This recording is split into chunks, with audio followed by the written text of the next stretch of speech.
Let's move on now to the Gulf news.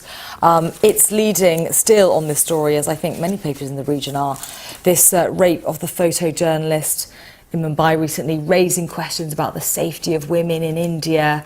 And I know that India is somewhere that you're going to be heading to very shortly.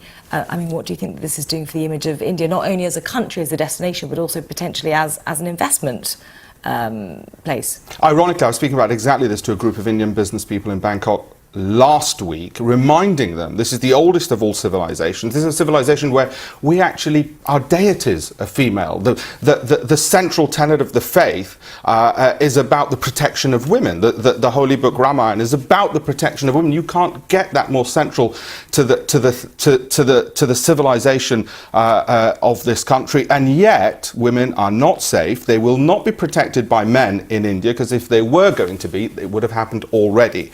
Women will simply need to put themselves in greater positions of power and authority to change the mindset of the men in India.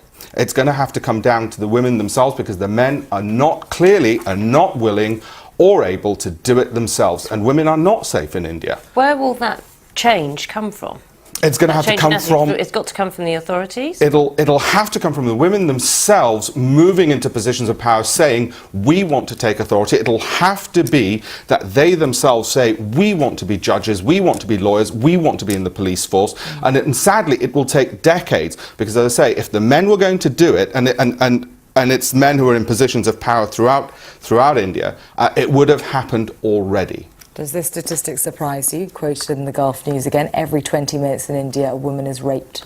In one sense, it shocks me that I'm Indian, so it shocks me, it horrifies me. I'm Hindu as well, which is what the vast majority of people in India are, and a civilization such as mine has come to this. In the same way with Syria and Damascus, great civilizations have befallen these tragedies and brought them upon themselves. Yes, absolutely, it shocks and horrifies me in one sense, and in another sense, it doesn't surprise me, because India has decided, the Indian men have decided they will not protect their own people, let alone the weakest in society, and that's clearly the decision they've made.